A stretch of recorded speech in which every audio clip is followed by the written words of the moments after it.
namin kayo at sinasamba sa araw na ito. Bigyan po natin isang malakas na palakpak ang ating Panginoon. Come on, church!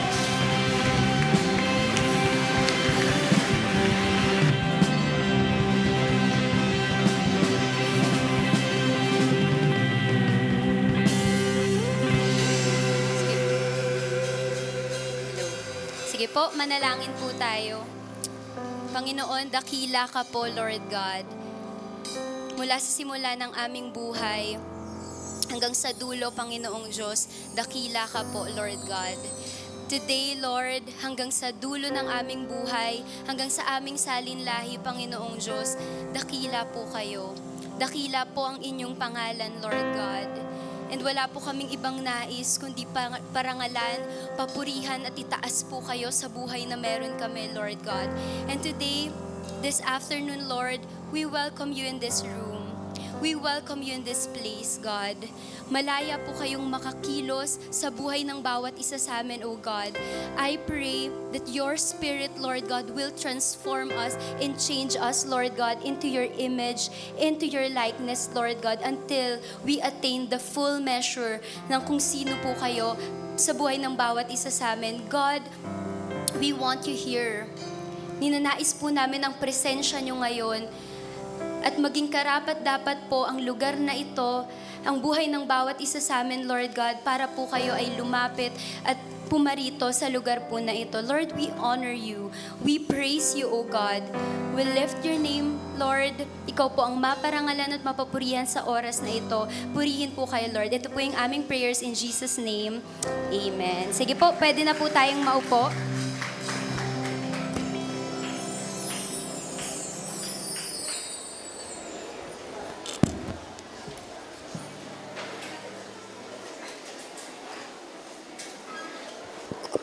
Yan, magandang hapon po sa bawat isa. Sige po, sa mga hindi pa po nakakaupo, meron pa pong upuan dito sa harap. Sa ibang parts din po meron pa. Sige, hintayin po namin kayong makapag-settle. Okay po.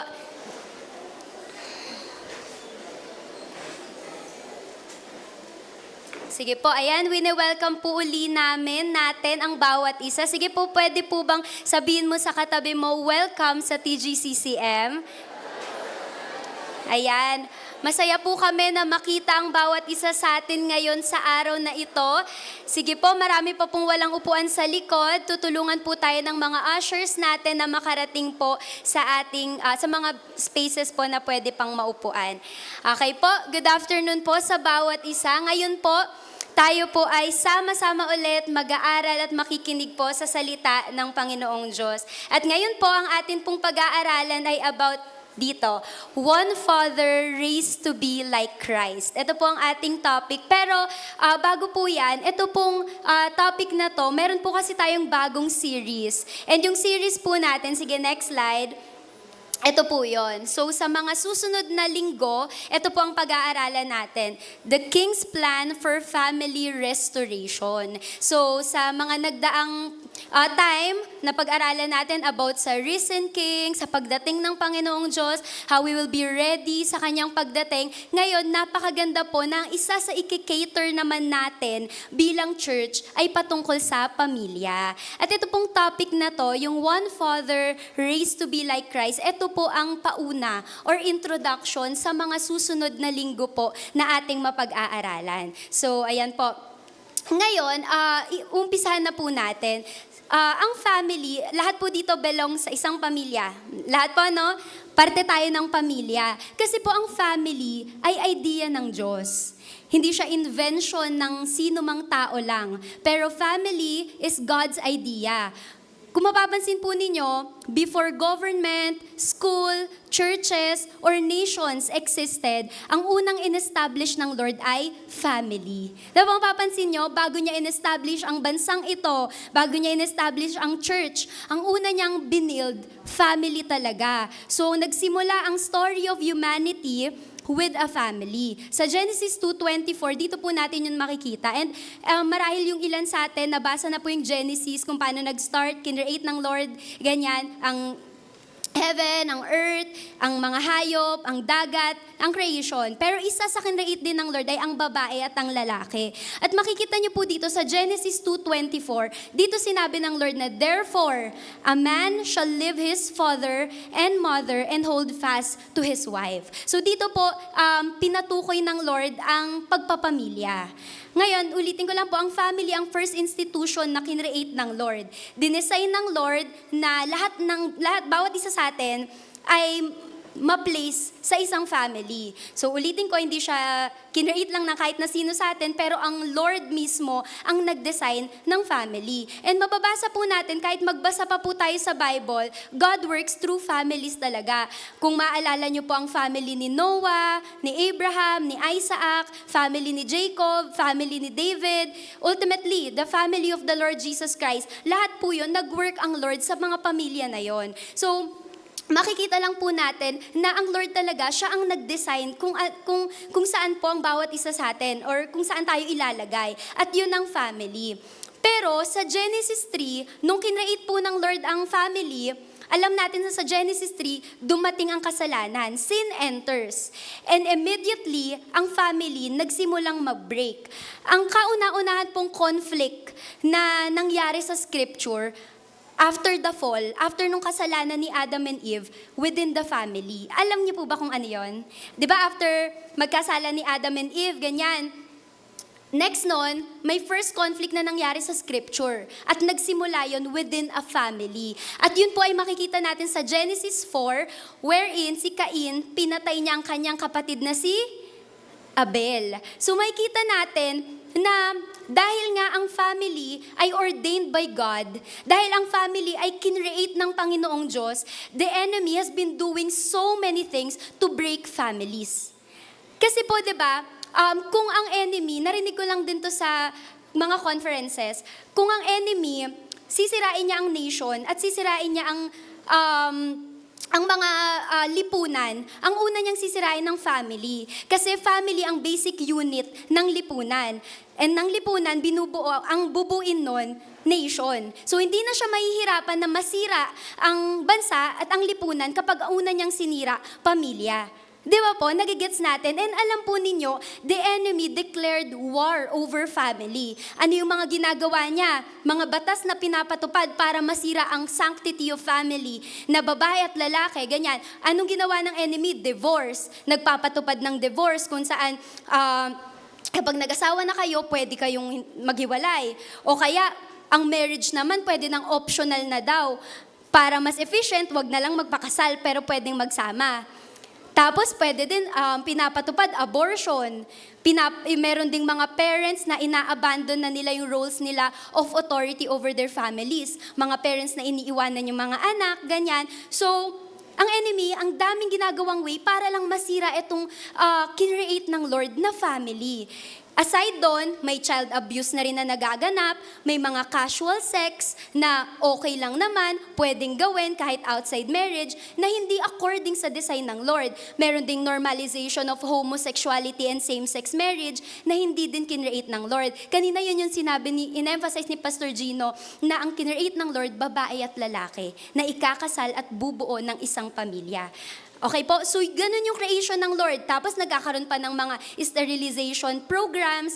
And these days, ang family pa pinoportray sa mga drama, mga Chinese drama, mga even sa mga Pinoy na drama, grossly dysfunctional ang family, laging may kabit yung tatay, laging may ganito. Ganun yung laging pinapakita. Talagang pinapapangit ang itsura ng family or ng design ng Lord sa isang pamilya.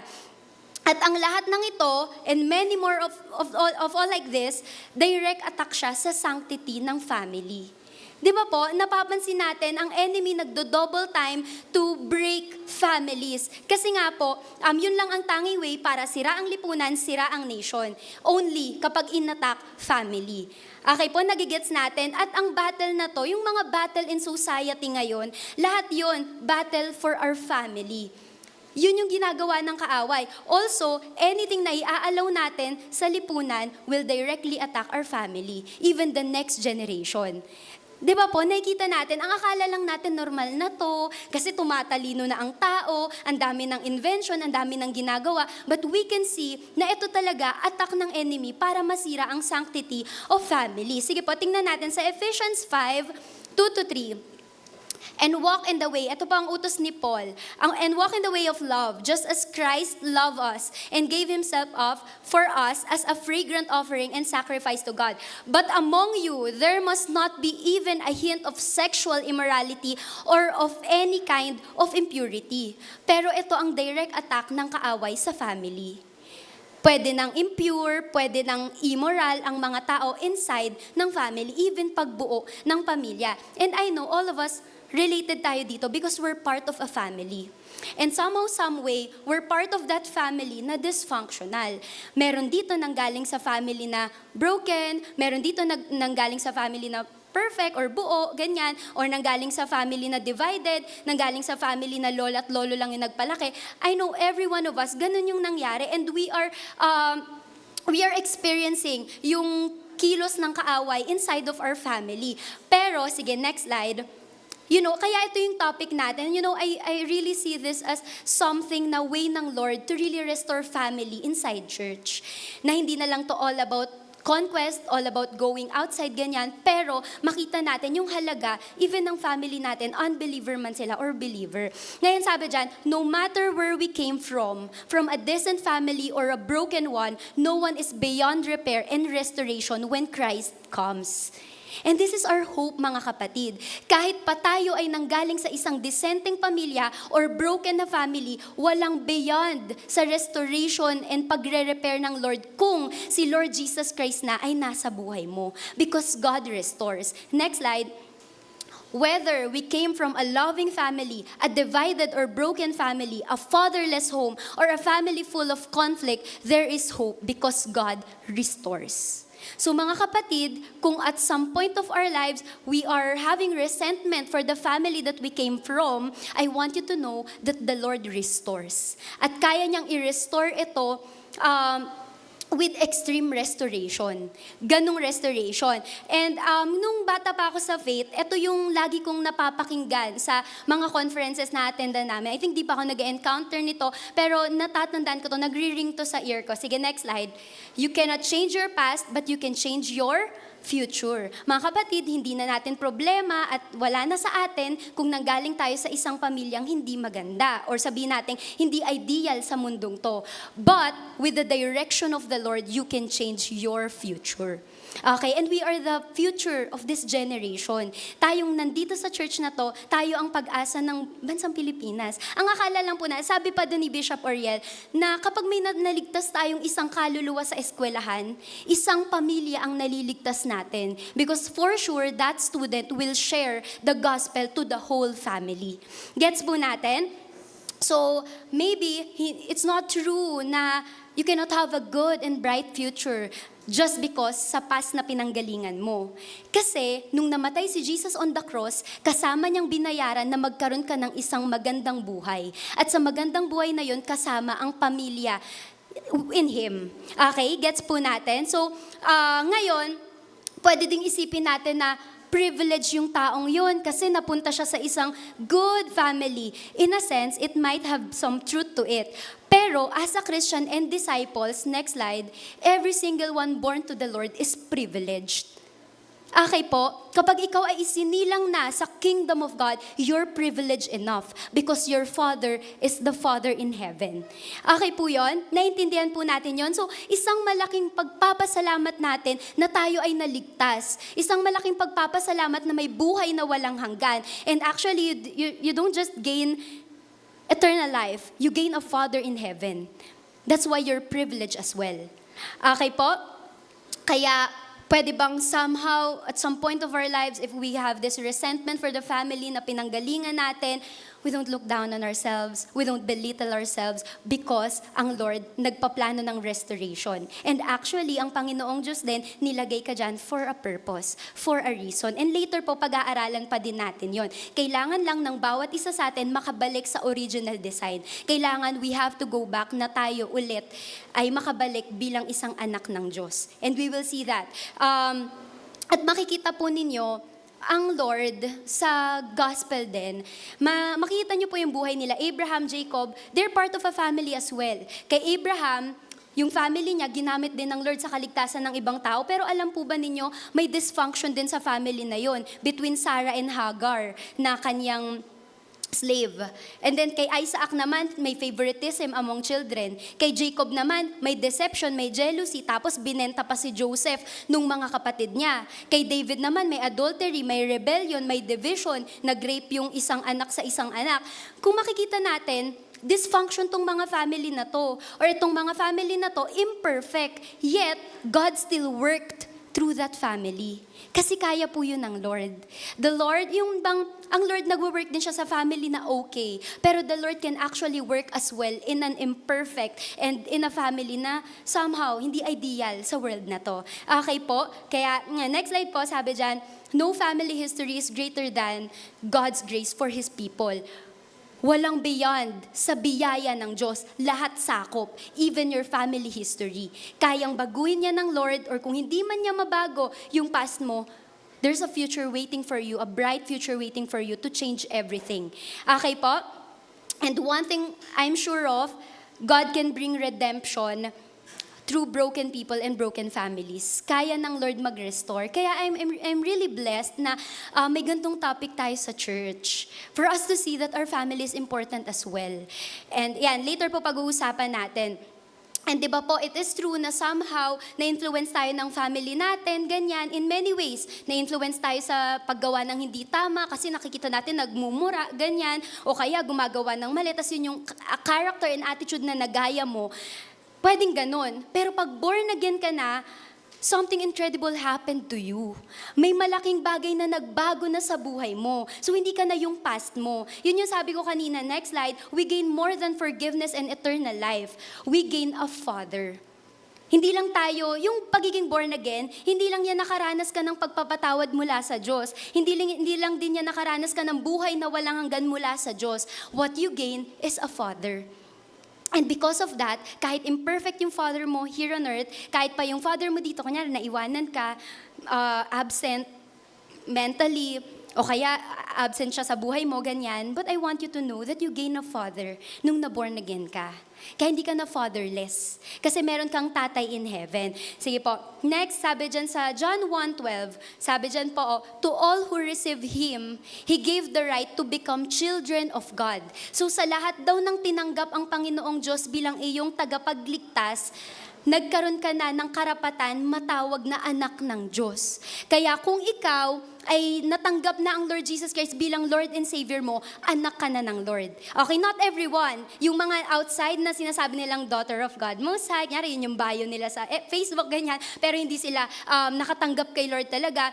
Hindi sila part. Pero tayong ni-receive ang Lord bilang ating Panginoon na tagapagligtas, ikaw ay anak na. Kaya ngayon, kahit pa sabihin natin na physically and talagang naturally, walang tumatanggap sa'yo, na pag-iiwanan ka, hindi ka belong, but suddenly, nung naging father mo na ang Lord, you belong. We are loved, we are accepted, and we have a home. Kaya kahit no matter what earthly family we came from, I want you to know that you belong, you are loved, you are accepted, kasi meron kang Father in heaven. That's the importance of being a son or being a daughter. Di ba po, ano pong tawag dito sa 3 p.m. kapag nag-worship tayo? Ano po? Sons and daughters, that's your identity. Hindi mo lang yan sinasabing, punta tayo sa sons and daughter worship, ganyan. Pero that's your identity. Kailangan tayuan mo yan na anak ka. Kaya dahil anak ka, belong ka, mahal ka, pinatawad ka, inaccept ka, and meron kang home. And that's the Lord. In Ephesians 4:6, sabi dito, one God and Father of all. So meron tayong iisang Ama sa langit. Lahat tayo may tatay dito sa lupa, iba-iba yon. Pero lahat tayo dito, alam nyo, kahit pa tayo ay matanda na o tayo ay bata, sa mata ng Diyos, anak tayo pare-pareho. Lahat tayo anak ng Lord. Walang mas mataas, walang ituturing na mas mababa. Kasi sa mata ng Lord, ulitin ko, pantay-pantay tayo. Kung sabihin natin na kunyari yung katabi mo, mas matalino kaysa sa'yo, okay lang yan. Sa mata ng Lord, pantay lang. Okay, kung yung katabi mo, kunyari, mas mayaman sa'yo, ganyan, sa mata ng Lord, pantay lang. Kunyari ito, yung katabi mo, ang pamilya niya nanggaling sa buong pamilya, tapos ikaw nanggaling ka sa wasak na pamilya, okay lang yun. Sa mata ng Diyos, pantay lang. Okay? Kaya walang magmamataas, wala ring ibababa, kasi that's our new identity. Pantay-pantay tayo sa mata ng Panginoong Diyos. One God and Father of all. Iisa lang. Naintindihan po natin yan, mga kapatid? Okay, so, and this becomes our new identity. The world may define us by our family background, generational issues, history, or names na meron ka, but now, we have a greater identity. Next slide. And ano yung identity mo ngayon? We are children of God. Pwede ba sabihin mo sa katabi mo, you are a child of God? Okay, dapat totoo yan ha. Kaya hindi mo na makikitang mababa ang sarili mo kasi anak ka ng Diyos. Ulitin mo nga, parang di niya narinig. You are a child of God. Tapos ikaw naman na sinabihan, sabi mo, I claim it. Ayan, okay, so tayo ay anak ng Diyos. And kung titignan natin, since we're talking about family, earthly family, ang akala lang po natin na ang unang fracture in a family ay pag-ihiwalay ng asawa at ng wife and ng husband. Pero ang totoo po, nung nagsimulang mag-enter ang kasalanan, ang nag-separate talaga sa atin ay kasalanan sa Heavenly Father natin. Ang first fracture talaga in the family is us being separated to our Father. Kasi ang totoong family ay spiritual family, which is ito. And nung pumasok ang kasalanan, hindi ang unang nasira ay ang mag-asawa. Ang unang nasira talaga yung nandun sa iisang pamilya, which is a spiritual family. Sa parable ng prodigal son, sino dito familiar doon? Yung alibugang anak, ayan. So ang story nun, merong isang anak na nanghihingi ng mana niya sa tatay niya. Tapos ginastos niya ganyan-ganyan, tapos sa huli nagsisi siya. Pagbalik niya, mahal pa rin siya ng tatay niya. Tapos tinanggap pa rin siya. Pero ako, I always thought na yung parable of the prodigal son, it's about the rebellious son. Pero actually, it's about the father who restores a relationship. Di ba parang laging ang focus or ang subject nung story na yun is, may rebellious son na nagrebelde sa tatay niya. Pero actually, ang main highlight doon, may father na nagre-restore ng relationship. And yun yung pinag-uusapan natin ngayon, mga kapatid. Maybe we're talking about the natural situation in a family here on earth. Pero actually, isa din talaga sa pinag-uusapan natin, mainly, is that we have a father and a family in heaven. And gusto tayo ng Panginoong Diyos ma-restore sa Kanya, na maging totoong-totoo sa bawat isa sa atin na anak tayo ng Diyos. And gusto ng Lord na tayo ay makabalik na sa Kanya. Yan, the first family God restores is His own. Ang una talagang pamilya na gustong i-restore ng Panginoong Diyos ay ang family niya. Sino ang firstborn? Ang Lord Jesus Christ. Sino ang co-heir? Ang kasamang tagapagmana ng firstborn? Sino? Tayo. Kaya gusto din ng Lord maranasan natin kung ano yung naranasan ng Panginoong Jesus. And ayan, ang gustong unang i-restore ng Lord ay tayo sa Kanya. And sige, tignan lang po natin. Dito, di ba po sa bawat isa sa atin, some of us were blessed na meron tayong godly father. Yung iba sa atin, grow up in a Christian family. Pero may iba naman sa atin, we grew up in yung walang tatay, ganyan. Yung iba absent yung tatay, yung iba distant yung tatay, yung iba harsh, inconsistent, or imperfect. Nyari, ganyan man yung tatay na meron tayo. Kasi ang best father, eventually, nagpo-fall short din naman talaga. At hindi perfect yung tatay na meron tayo. Pero, makikita nyo lang na yung earthly father natin, dinadirect tayo to the perfect father.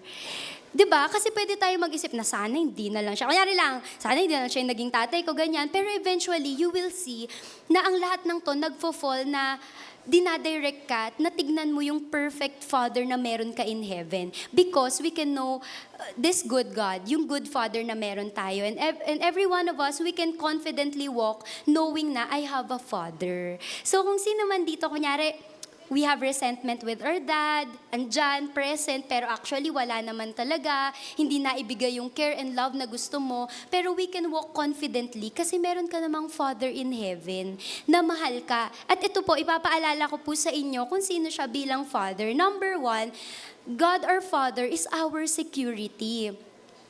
Kung sakali man na hindi tayo na-bless. Kunyari, hindi tayo blessed enough na magkaroon ng father here on earth na sinesecure yung future mo, ganyan. Pero yung Father natin in heaven, He is our security. In Psalms 27 verse 10, "Though my father and mother forsake me, the Lord will receive me." Kahit daw pag-iwanan pa tayo ng tatay o nanay natin, kunyari walang magpalaki sa atin, ano sabi dyan? The Lord will receive me. Tanggap ako ng Father ko in heaven kahit pa i-forsake ako ng pamilya ko. So some people, they spend their lives looking for security in relationship, in achievements, money, or even people's approval. Diyan natin kinukuha yung security natin. Pero hindi naman natin nakukuha. Ngayon, insecure tayo. Di ba, minsan ang term natin sa insecure is parang naiinggit, nag-envy. Pero insecurity is like, hindi ka secure sa buhay na meron ka. That's why you're insecure. Di ba minsan, we're looking for security sa ibang mga bagay. Pero tayong anak ng Diyos, we can rest.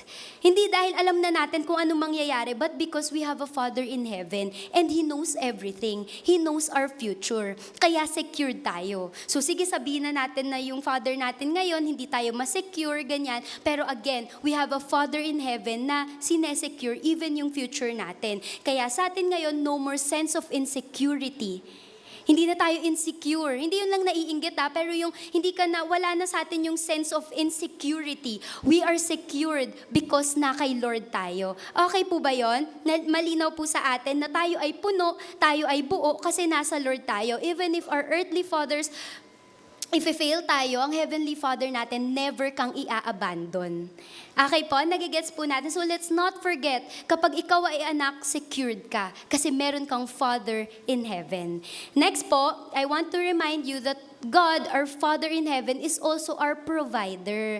Meron akong kilala or probably dito sa room na to na, kunyari hindi na nakapagtuloy ng pag-aaral kasi hindi naman kaya talagang makapag-provide ng family or some situations like that. Pero I want you to know that God provides. Hihiling at hihingi. Nagpo-provide ang Father mo in heaven. Hindi mo na lang siya titignan as God. Good thing na God ang Father mo. Pero titignan mo siya as tatay. Nahihingan mo, magpo-provide sa'yo. In Psalms 121 verse 7 to 8. Matthew 6:32. Your heavenly Father knows that you need them. Etong them na to is yung mga pangangailangan mo daw. So ang Heavenly Father natin, alam niya kung ano ang kailangan mo. At sabi dyan, sabi pa nga ng Lord Jesus, repeatedly, sinasabi niya sa mga disciples, you have a Heavenly Father, meron kang Diyos sa langit. Kaya bilang anak ng Diyos, you pray confidently, you trust confidently, you obey confidently. Bakit? Kasi may Father ka at alam niya kung ano yung pangangailangan mo. Nakukuha po natin. So hindi na tayo yung sobrang malungkot kasi may mapagkakatiwalaan kang Diyos na mahal ka. At yung Father mo yun, may mapagkakatiwalaan kang Father. Pero yung Father mo, God. At yung Father mo, alam lahat, kaya lahat, may-ari ng buong mundo. Kaya magpe-pray ka confidently kasi alam mong tutugon siya. Okay po ba yon? Huwag natin yung kakalimutan.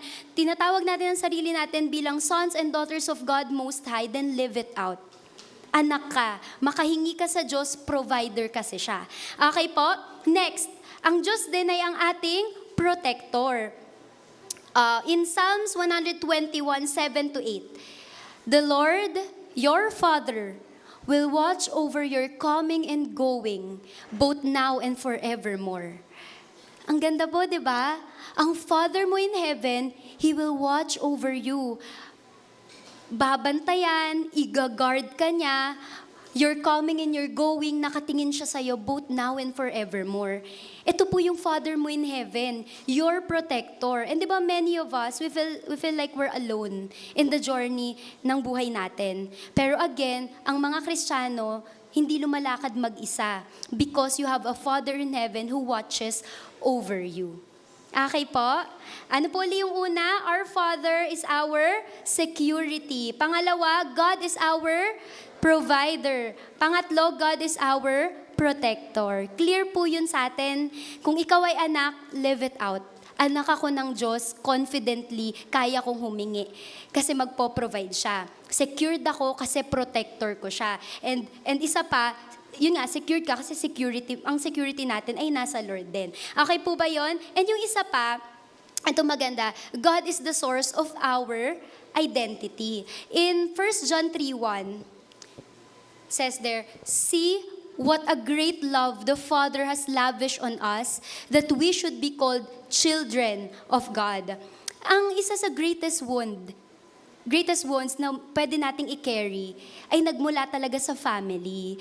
Kasi napag-uusapan na ang sakit ng puso, nanggagaling talaga siya sa close sa'yo. And ang closest sa atin, family natin. Di ba, lagi kong tanong, sino dito nagagalit dun sa driver na hindi siya hinintuan kasi nagmamadali ka na? Di ba wala naman nagtanim ng galit dun sa driver na yon. Hindi naman kayo close. Pero yung someone na vina-value mo so much, nasasaktan ka, that's the greatest wounds na nare-receive natin bilang isang tao. And maybe because of the family na pinanggalingan natin, na-create doon yung hindi tayo enough, hindi tayo kagusto-gusto, o kaya disappointed tayo, ganyan, because of family issues, whatever it is. Pero bago ka naging empleyado, bago ka naging estudyante, bago ka naging magulang, at bago ka naging asawa, gusto kong malaman mo na anak ka ng Diyos.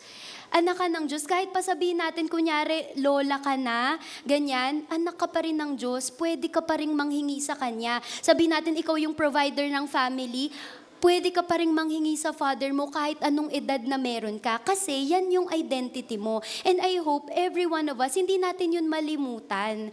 Kasi diba, sometimes it's easy for us to forget that we have a Father in heaven because He's invisible. Makakapag-pray tayo pero hindi natin visibly nakikita ano yung ginagawa niya when we pray. Pero makita natin at alalahanin, itatag natin sa isip natin that we have one Father, and that's the Lord. Okay po ba yon? At ang identity mo ngayon, hindi ka lang nanay, hindi ka lang tatay ng mga anak mo, hindi ka lang anak ni ganito, anak ni ganyan, ikaw ay anak ng Diyos. At itatatag natin yun sa buhay natin. Iba, nakakabago ng buhay kapag alam mong anak ka ng Diyos. Hindi ka na kumukuha ng identity sa sasabihin ng ibang tao sa paligid mo. Kahit anong mangyari, alam mo, anak ako ng Diyos. So whatever man kung sasabihin ng ibang tao, anak ako ng Diyos. Pwede ba yon? Clear yun sa atin. Huwag tayong uuwi at lalabas ng room na to na hindi na e-establish sa atin na anak ako ng Diyos. Okay po? That's your identity. Kunyari man, pwede, yung earthly family natin, sila yung nag-shape ng story na meron tayo, but only our Heavenly Father defines our identity.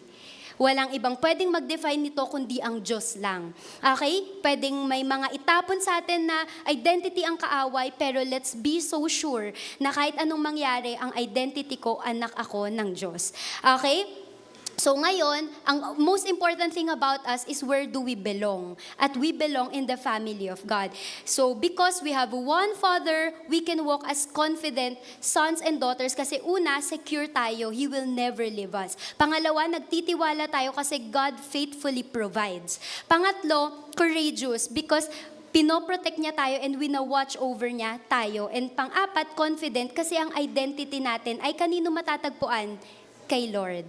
Okay po ba yun? And I hope ang bawat isa sa atin na-move, natatouch ng Lord sa oras na to because somehow, some way, ito yung tinatanggal ng enemy sa atin. Na malaman natin na we can be confident walking this life because anak ka naman ng Diyos. Pero unti-unti, tinatanggal niya yon, sinisira niya yon para hindi tayo makapag-live out ng life na pinlano ng Lord para sa mga anak niya. Merong good future ang anak ng Diyos.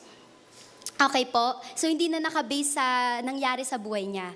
Basta anak ng Diyos, may napakagandang future ang Lord para sa iyo.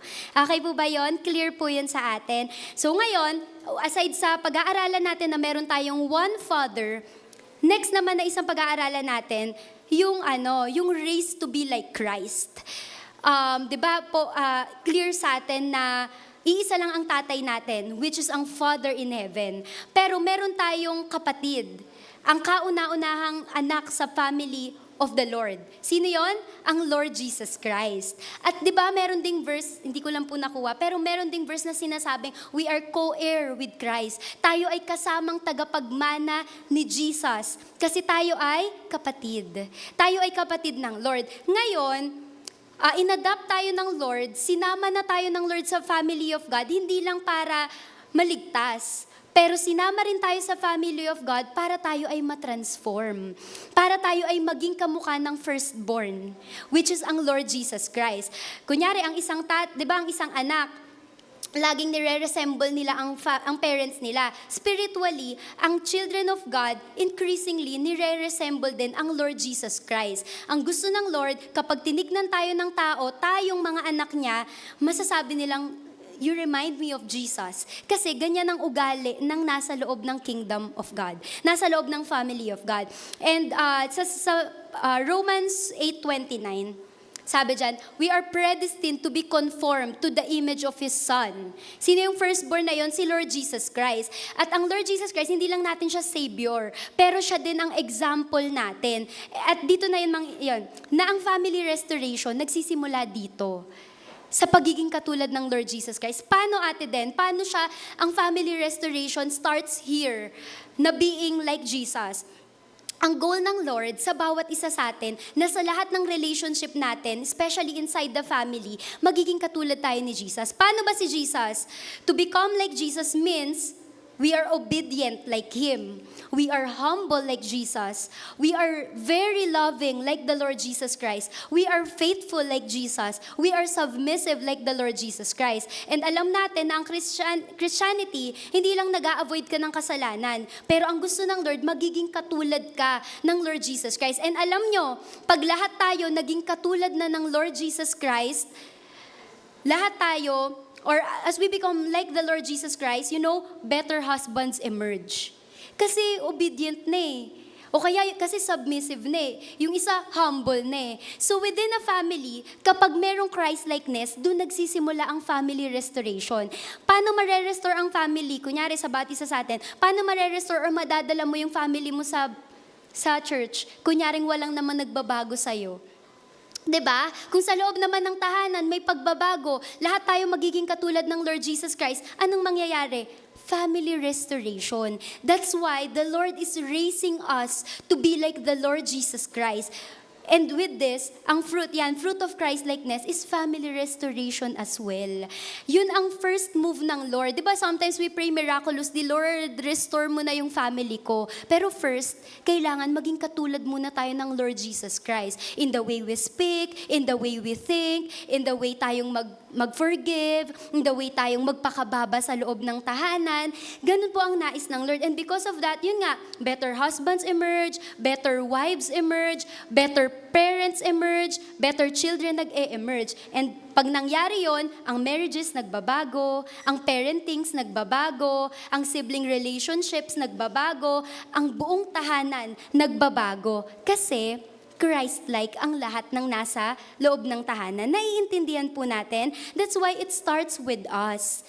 Hindi muna natin siya i-demand sa ibang tao, pero ikaw mismo, kailangan ikaw muna yung magbago. Magbago yung mindset, yung perspective mo. Kunyari, nahahaluan to ng, kunyari, makamundo, ganyan. We will ask the Lord to change us because alam natin na yun ang way for Christ-likeness. Para tayo ay yung completely ma-restore ang family. And yan, sabi nga dyan, the fruit of Christ-likeness is family restoration. So, lahat po ba tayo nanaisin nating magbago at maging katulad ng Lord Jesus Christ? Amen. If we're dreaming for restoration, let's change first. If we're dreaming na i-restore ng Lord ang family natin, maisama natin ang mga kasama natin sa bahay, let's change first. Let's be like the Lord Jesus Christ in the way we think, speak, act, live, behave, lahat. Okay po? And next dyan, so alam natin, makikita lang natin na basically, hindi tayo nagiging better family member or nagiging better person dahil lang sa personality mo, o kaya alam kong magiging better na tao ako kasi sa family culture, o kaya sa upbringing, o kaya sa lesson na natutunan ko sa buhay ko, those things may help. Pero, ang true transformation nangyayari because we are being raised like Jesus. Okay? Kasi di ba, pwede tayong makapulot ng mga aral sa buhay, pero hindi siya completely naglalast. Magagawa mo lang completely yung pagbabago kapag ikaw ay na-raise just like the Lord Jesus Christ. Nakukuha po natin. So, kunyari man, yun, hindi ka na lang mabuting asawa kasi may role model, mabuting anak kasi may nagpalaki sa'yo ng tama. O basta kunyari, hindi ka na lang ganyan, na kawawa ang buhay, ganyan, kasi ganito yung nagpalaki sa atin or whatsoever, tayo ay nagiging better, kunyari, husband, better wife, better parent, better brother or sister because ang Lord Jesus Christ, tinatransform tayo. Sabi dyan, you become a better husband, wife, parent, child, brother, or sister because Christ is being formed in you. Okay? So, hindi na lang siya dahil lang sa personality mo or whatever external factor it is. Nagbabago ka, nagiging better ka na family member kasi kinakopy mo yung character ng Lord Jesus Christ. And with that, nagsisimula ang family restoration. Nakukuha po natin yon. In Galatians 4:19, until Christ is formed in you. Ang sabi lang dito ni Paul, sabi niya, ang dami niya daw birth pain, pero okay lang. Ang dami niya daw pinagdadaan ng paghihirap habang dinedisciple niya tong mga churches na to. Pero sabi niya, okay lang. Kasi ang gusto kong mangyari, ang Lord Jesus Christ ma-form sa bawat isa sa inyo. So, pwede tayong maging holy, righteous, bold, courageous, tagapagbago ng mundo, makapag-contribute sa society, makapag-build ng mga wonderful relationship, pero hindi na lang siya dahil sa family. Kasi unfair. Kawawa ang, kunyari, in the kingdom of God, in the kingdom of God, yung isang tao, magbe-base lang yung buhay niya because of the family na meron siya, magiging unfair. Kasi yung taong yun, kunyari wala nagpalaki sa kanya, ganyan, hindi siya mag-grow up as yung someone na gusto ng Lord sa kanya. Pero dito, makikita natin na hindi na lang dahil sa family or sa background na meron ka kung bakit magbabago yung buhay mo. Magbabago yung buhay mo kasi pantay-pantay tayo anak ng Panginoong Diyos and we are born again. Binago na tayo ng Panginoong Diyos. Kaya kapatid, may pag-asa ang buhay. Okay? So, hindi yun gaya, sabi ko niya, hindi kasalanan na nanggaling ka dyan sa pamilyang yan, merong plano ang Lord, bakit ka exactly pinlace in that family. Okay po? And sabi dyan sa next slide, Matthew 10:36, he who loves father or mother more than me is not worthy of me. And he who loves son or daughter more than me is not worthy of me. At ang nagsasalita dito, ang Lord Jesus Christ. And this sounds strong. Kasi paano naman yun, ate, na kapag mahal ko lang yung nanay at tatay ko, mas mahal ko lang yung pamilya ko, hindi na ako karapat dapat maging disciple mo. Hindi to sinasabi ng Lord na, okay, hindi mo na mamahalin yung mga yan. Pero, ang Lord, sige next slide, dinedemand niya na dapat siya ang una sa pamilya. Nakukuha po natin na inside a family, God demands to be first in that family. Hindi naman completely aalisin, pero dapat ang pinakauna, ang kauna-unahan, ang pinakamahal, ang Diyos. Okay po, tandaan natin, ang family gift lang ng Lord. Sino ang nagbigay ng gift? Ang Lord pa din. So sino dapat ang pag-aalayan at pagbibigyan ng buhay? Lord. Okay, tas next slide. At kapag natutunan na nating mahalin ang Lord, more than anyone, more than any relationship, it's only when we love the Lord more than this relationship na meron tayo, we can really love our families in the highest and purest form. Kasi sino nang pinaka-iniibig at pinaka-minamahal? Si Lord. Kaya mo nang mahalin in highest and purest sense ang iba, ang tao sa paligid mo, kasi ang pinakaunang minamahal mo ay ang Panginoong Diyos. So this is also a good reminder for us na makita lang natin, if our heart, kunyari, nakafocus talaga at ang pinaka-iniibig ay any relationship, hindi lang family, pero any relationship na meron tayo, kunyari, mas mahal natin yung kaibigan natin, mas mahal natin yung, kunyari, yung boyfriend or girlfriend natin, ganyan, mas inuuna natin yung mga taong yon more than the Lord, hindi po nais ng Lord. Ang nais ng Lord sa lahat ng relationship na meron tayo, sino daw ang pinakauna? Siya. Okay po? Hopefully clear po yon. And eventually, kapag ganito yung nangyari, hindi na siya about kanino tayo nagmana, ano DNA lineage mo, hindi na siya ganon. Pero ang greatest influence na ng buhay mo, sino na? Ang Father mo in heaven. Ang Lord Jesus Christ na nagsha-shape ng personality mo, and ang Holy Spirit na tinutulungan ka para completely magbago. So kanino na tayo nagmana? Kay Lord. Okay, sa Father natin in heaven, yun na yung proudly masasabi natin na itong buhay na meron ako na to, it's all because nakuha ko sa Father ko in heaven. And pag lahat tayo, kamukha na ng Lord Jesus Christ sa pagsasalita, pag-iisip, mapagpatawad na, hindi na sinisigawan yung nanay at tatay natin, nagpapakumbaba na tayo, hindi na natin tinataasan ng boses, kunyari yung asawa, ganyan, o kaya yung mga anak natin, magi-start ang family restoration. Sige po, next slide yan. Family restoration becomes possible because people inside the family are being transformed by the Lord Jesus Christ. Okay, so ang Panginoong Diyos ang nagbibigay ng pag-asa sa atin as we continue na magpa-transform sa Panginoong Diyos.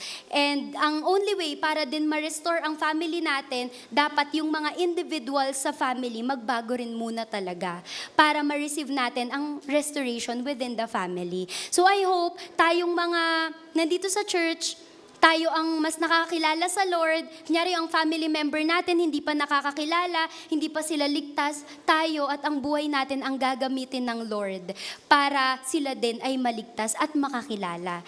Kaya pag-igihan, aralin kung paano ang Lord Jesus Christ, in Christ-likeness, maging katulad niya tayo, and with that, magi-start ang family restoration.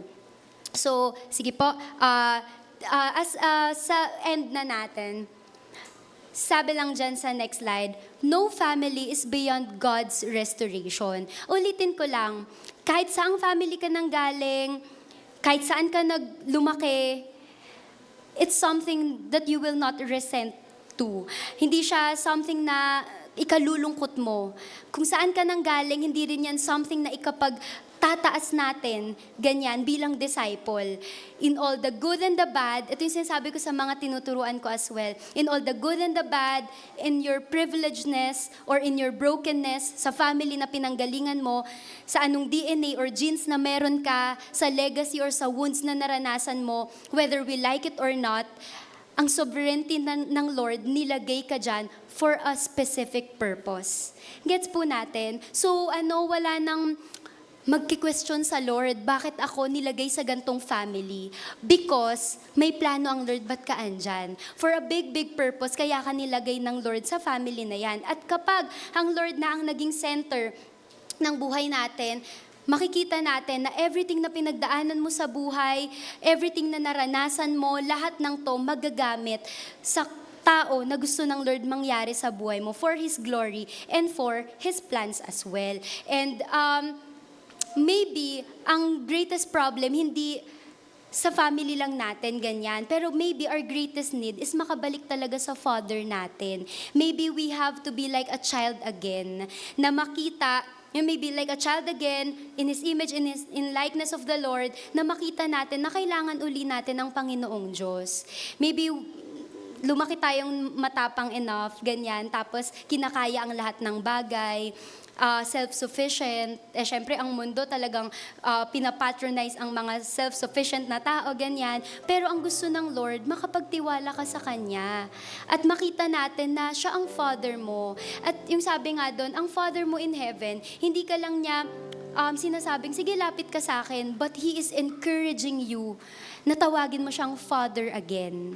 So kahit tayo ay nanggaling sa isang family na hindi okay, family na ang daming problema, ang daming issue, ganyan, the Lord wants you to be like a child again and come to your Father in heaven.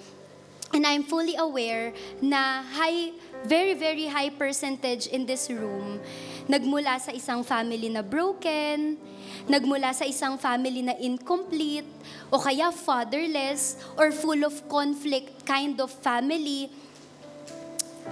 Kung ganun man yung pinanggalingan natin, mga kapatid, it's okay because God restores. And I want you to know na my heart and soul are with you guys.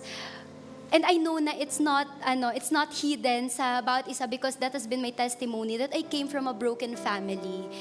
And alam nyo, growing up, never kong niresent na ang family ko ay broken. Pero in parang within my life as a Christian, there was a moment in my life that I asked God why I have to be in this family.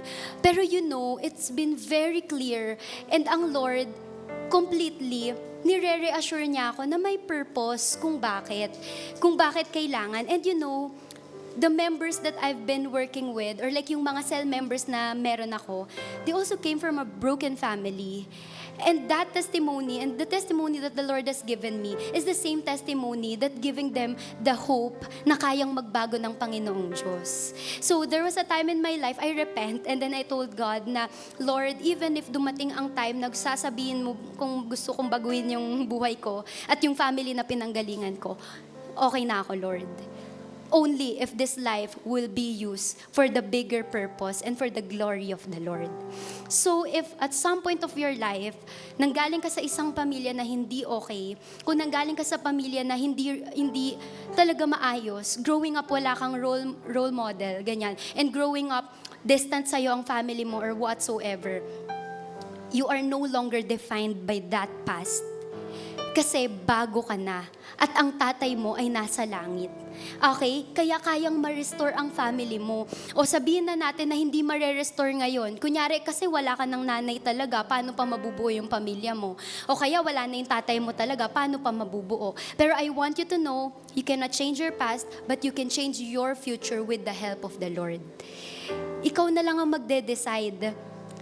Ulitin ko, tayo ang next generation of the Philippines.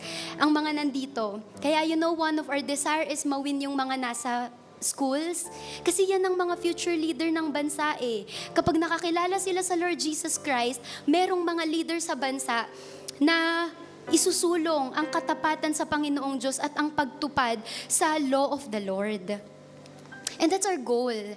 Kaya mga kapatid, sabi natin kumpleto pa rin yung family mo, pero dysfunctional, kunyari, hindi siya pa rin nagpa-function kasi hindi okay yung ganito, ganyan, whatever it is, anumang reason yan, I want you to know that God restores. And ang pinaka-issue ng life ko talaga is yung father ko. Because when I was young, iniwanan niya kaming 3 magkakapatid.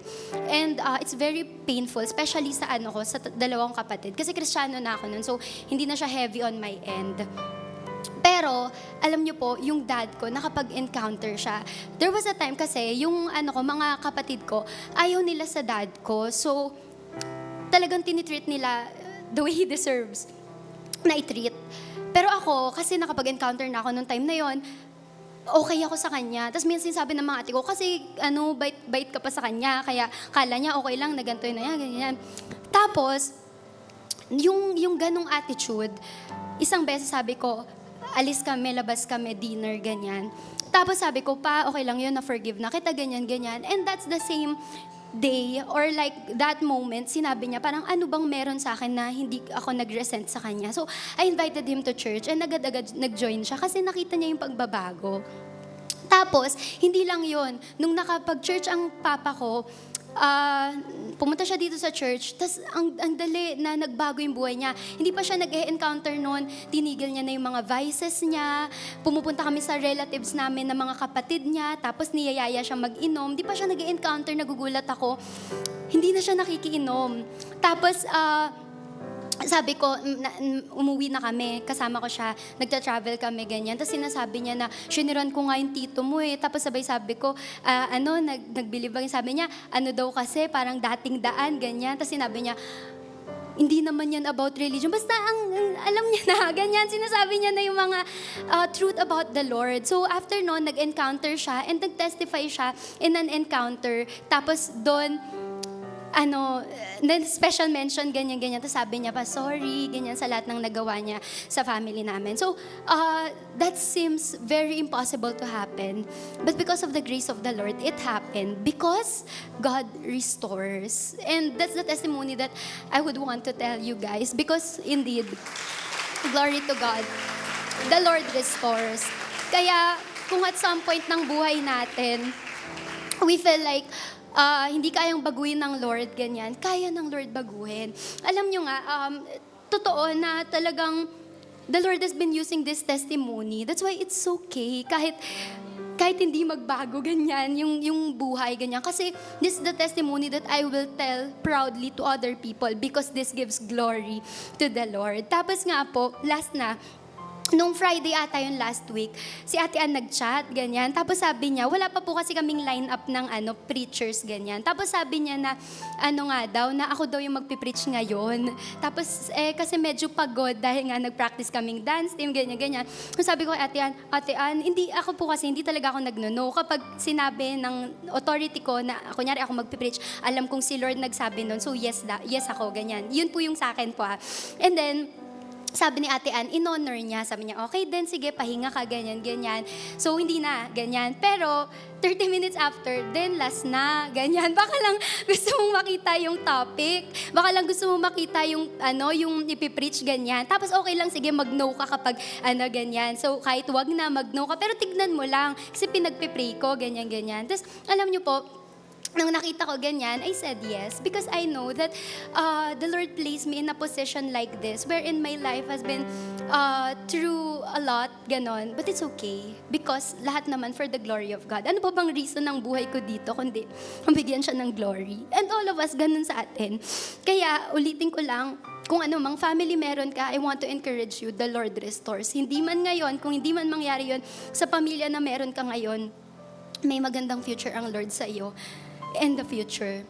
You just have to be faithful to the Lord, act like child of God, and then mangyayari yung restoration na ilalagay ng Lord sa atin. So no matter how young you are or old you are, anak ka pa rin ng Diyos. And fully aware ako na kayang magbago ng Lord ng buhay.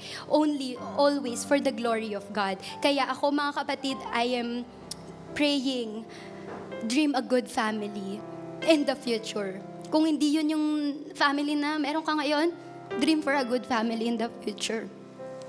Pray for a good one. Kahit bata ka pa, panalangin mo na yan. Kaya yang ibigay ng Panginoong Diyos. Ngayon, be a better child muna. Maging mabuting anak ka muna sa sa parents mo, ganyan. Then one day, kaya ikaw be a better wife. Kung kasal ka na, ganyan, be a better husband. Tapos one day, be a good parent. Be a good mom or father to your child one day. Okay? Basta, ngayon, chill ka lang muna and then pag-pray mo na maging katulad ka ng Panginoong Diyos and the Lord will restore the family you have now and the family that you will be having in the future. Ulitin ko lang, wala sa atin ang beyond sa restoration at pagre-repair ng Lord. Lahat tayo namatay ang Lord Jesus Christ for us to claim the family He promised you to have in Him. Okay? So ngayon po, pwede po bang tayo lang tayo lahat and we will come to the Lord. We will pray for our family and for the family that we want to have in the future. I know young pa tayo, marami percentage, puro bata pa talaga. Pero let's pray to the Lord. This is the time where we will ask the Lord na, una, pagpalain niya ang family na meron ka ngayon. Kung sakaling hindi okay yung family, kung meron kang family members or relatives na nangangailangan ng prayer, whether financial needs, kagalingan sa karamdaman, or kung ano man, pag-pray natin, kung kailangan mo mag-release ng forgiveness, kung sino mang family member na meron ka, release forgiveness. If you have to change your attitude toward that person, baguhin mo na. Because yun yung way para maligtas din sila at makakilala sa Lord. So kung by any chance, gaya ko, nagkaroon ng time na I resented yung family na meron ako or kaya family na pinanggalingan ko at nawala yung pagtitiwala ko sa wisdom ng Lord kung bakit niya ako nilagay sa family na to, you ask for forgiveness because nandyan ka for a purpose. Nilagay ka ng Lord sa family mo, blessed enough for you to be a blessing to that family. Kaya pag-pray po natin. And lastly, pag-pray din natin na to be a better family member from now on. Pagpe-pray natin na we will continue to live like the Lord Jesus Christ and i-claim yung sonship na ino-offer niya sa bawat isa sa atin. Mga kapatid, nakikinig ang Lord.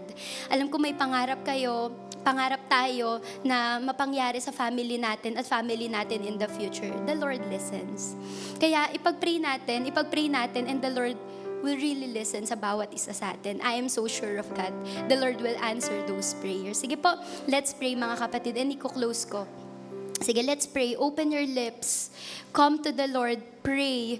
Cry out your prayers to God. And for the next generation of your family, pray about it. Nakikinig ang Lord, mga kapatid.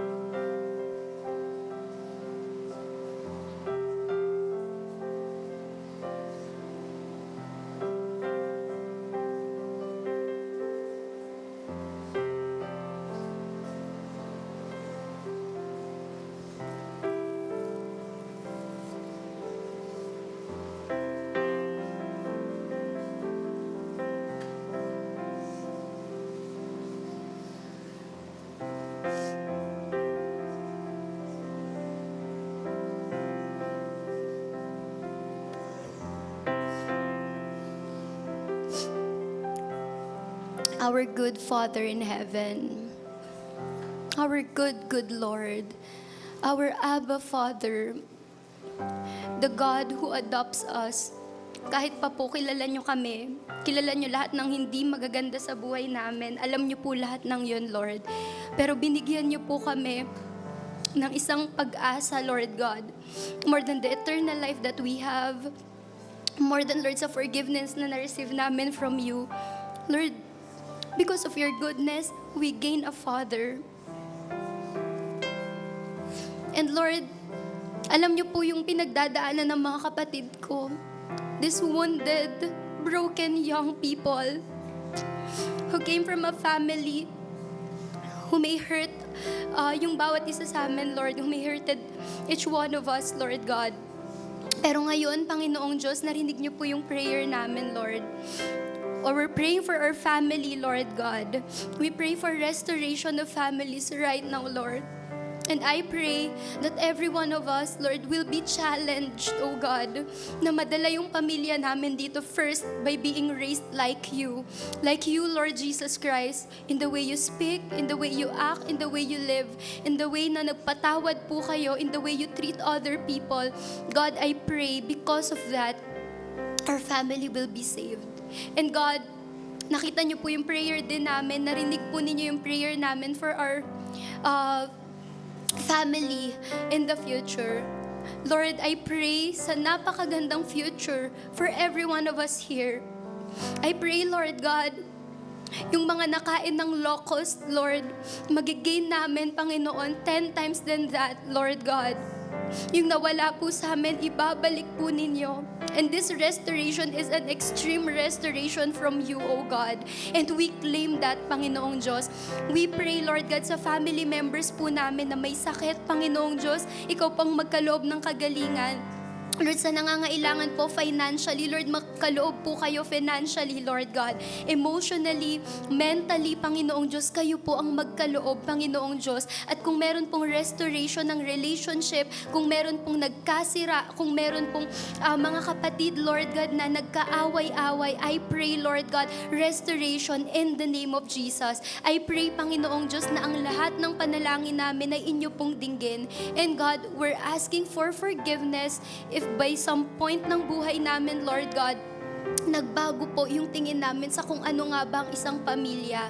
We pray, Lord God, na patawarin niyo po kami if at some point na resent po namin yung family na meron kami. If at some point, Lord God, hindi po namin napagkatiwalaan kung ano yung plano ninyo po para sa buhay ng bawat isa sa amin, Lord, I pray, forgive us, O God.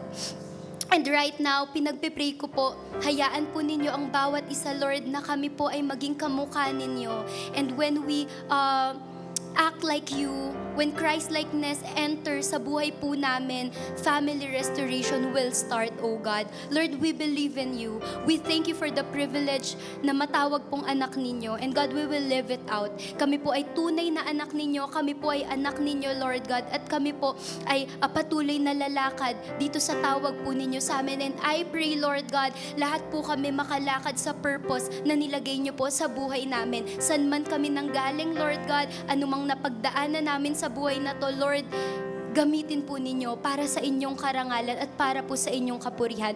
Salamat po, Lord God. We praise you and we honor you. All the highest honor and praises be given to you, Lord God. Ito po yung aming prayers in Jesus' name. Amen. Sige po, pwede na po tayong maupo. Okay. Ngayon po, itatanong lang po